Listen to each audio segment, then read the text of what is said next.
Assalamualaikum warahmatullahi wabarakatuh. Nama saya Syabila Taufikur Rahman dari kampus Tikom Bandung. Saya akan memaparkan materi tentang hardware dan brainware. Ya, sekarang kita mulai masuk ke dalam materi. Perangkat keras komputer atau dalam bahasa Inggrisnya ialah hardware adalah komponen perangkat yang erat kaitannya dengan komputer atau laptop. Hardware tentu sudah tidak asing lagi bagi Anda yang setiap hari berkecimpung dengan dunia komputer. Akan tetapi, bagi mereka yang masih jarang bergelut dengan dunia komputer atau laptop, tentu masih minim pengetahuan tentang hardware. Bagi Anda yang memiliki komputer atau laptop, tentu akan lebih mudah memahami apa yang dimaksud dengan hardware. Namun, tak hanya mengetahui soal pengertiannya saja, sebenarnya banyak informasi lainnya yang bisa Anda ketahui mengenai hardware secara luas.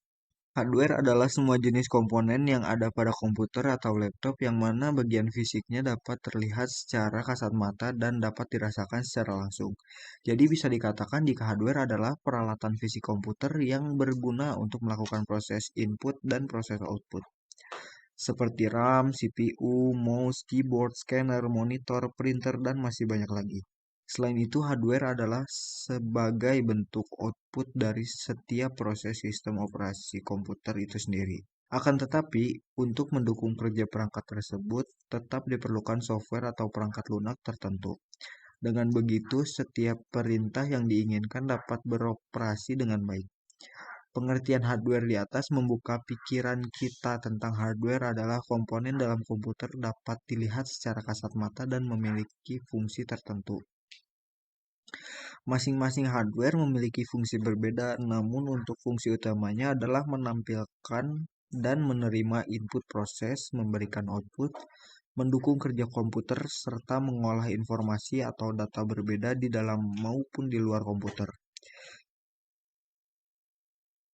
Berikut adalah fungsi hardware secara umum.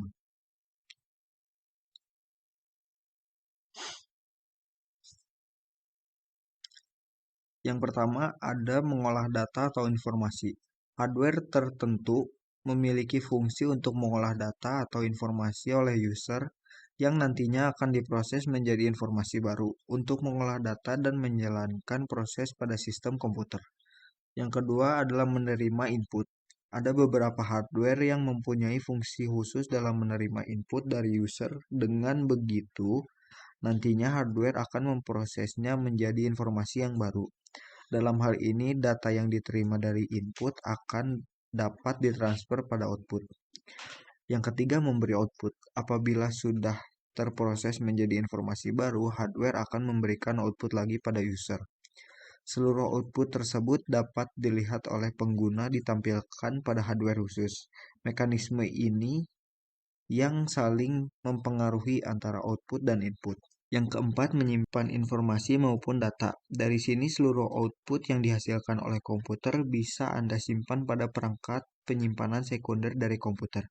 Penyimpanan ini dapat dilakukan tak hanya pada perangkat yang terpasang di dalam komputer, akan tetapi juga perangkat yang dipasang di luar. Setelah mengetahui fungsi dari hardware adalah menerima output maupun input yang diberikan oleh user, berikut ini ada beberapa jenis hardware yang dibedakan menurut fungsi atau kegunaan beserta contohnya.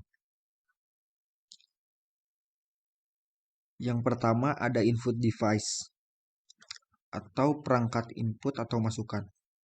Hardware jenis ini berguna untuk memasukkan informasi maupun data, baik itu dalam bentuk video, teks, gambar, audio, dan yang lainnya ke dalam sebuah komputer. Ini ada beberapa contoh hardware tersebut yaitu mouse, keyboard, dan scanner. Yang kedua adalah proses device atau perangkat proses.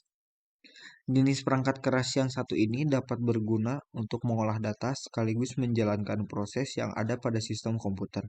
Contoh proses device tersebut seperti CPU, RAM, VGA, dan masih banyak lagi. Yang ketiga ada output device. Perangkat output atau keluaran. Hardware jenis ini berguna dalam menampilkan informasi dan mencetak hasil input data yang user lakukan. Data ataupun informasi tersebut berasal dari hardware input yang sudah melewati hardware proses. Misalkan seperti monitor, proyektor, hingga printer. Yang keempat ada storage device, perangkat untuk menyimpan. Jenis hardware berdasarkan fungsinya selanjutnya adalah storage device atau yang lebih dikenal sebagai perangkat untuk menyimpan. Storage device merupakan salah satu jenis hardware yang berfungsi menyimpan data komputer, contohnya seperti hard disk, flash disk, dan optical disk. Yang kelima ada peripheral atau perangkat tambahan.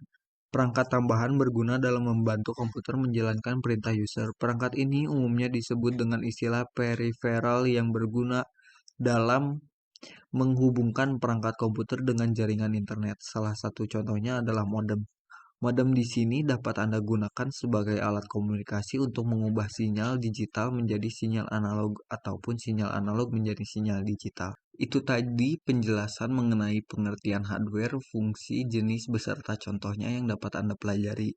Keberadaan perangkat keras komputer ini sendiri tentu sangat bermanfaat untuk memudahkan pekerjaan atau aktivitas kita sehari-hari. Apalagi untuk aktivitas di sebuah perkantoran maupun perusahaan tentu membutuhkan perangkat keras atau hardware untuk mengerjakan apa yang diperlukan dengan cepat, mudah, dan efisien.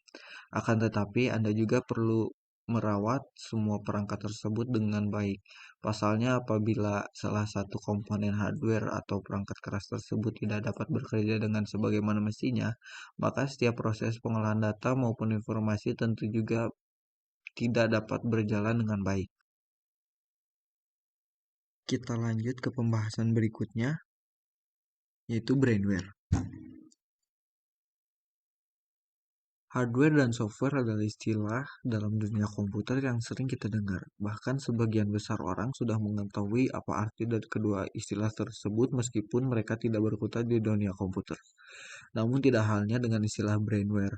Istilah ini jarang digunakan, makanya tidak banyak orang yang mengetahui apa itu brainware. Brainware adalah orang yang menggunakan atau memakai ataupun mengoperasikan perangkat komputer.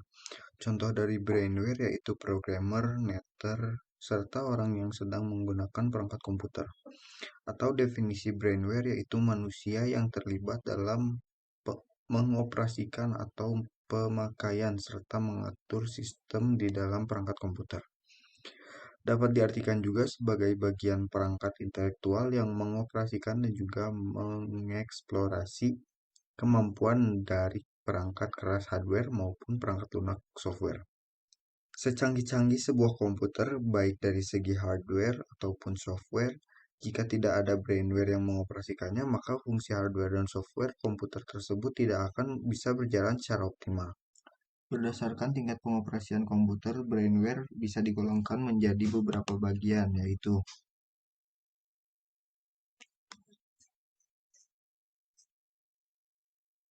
yang pertama ada analis. Analis adalah orang yang bertanggung jawab dalam merencanakan, menentukan, serta memberi rekomendasi sistem atau software yang cocok untuk kebutuhan bisnis perusahaan. Seorang analis harus memiliki 4 keahlian dasar, yaitu keahlian analis, teknikal, manajerial, dan interpersonal. Keahlian analis adalah keahlian dalam memahami kebutuhan perusahaan sehingga seorang analis bisa mengidentifikasi sistem komputer apa yang bisa memenuhi kebutuhan tersebut. Yang kedua yaitu programmer. Programmer adalah orang yang menguasai berbagai macam bahasa pemrograman sehingga ia mampu menciptakan sebuah program komputer.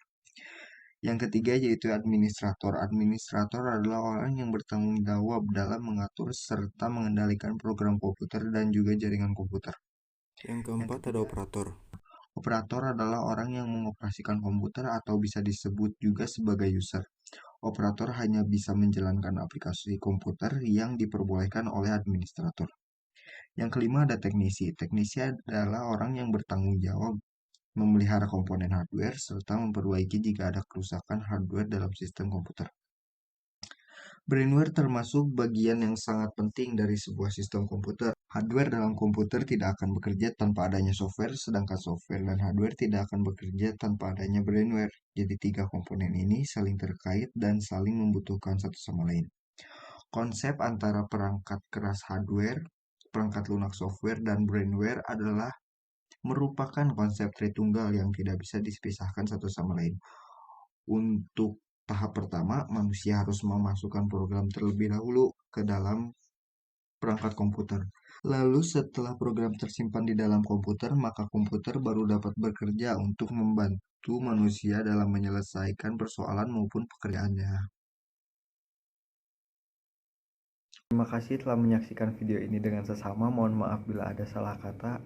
Wassalamualaikum warahmatullahi wabarakatuh.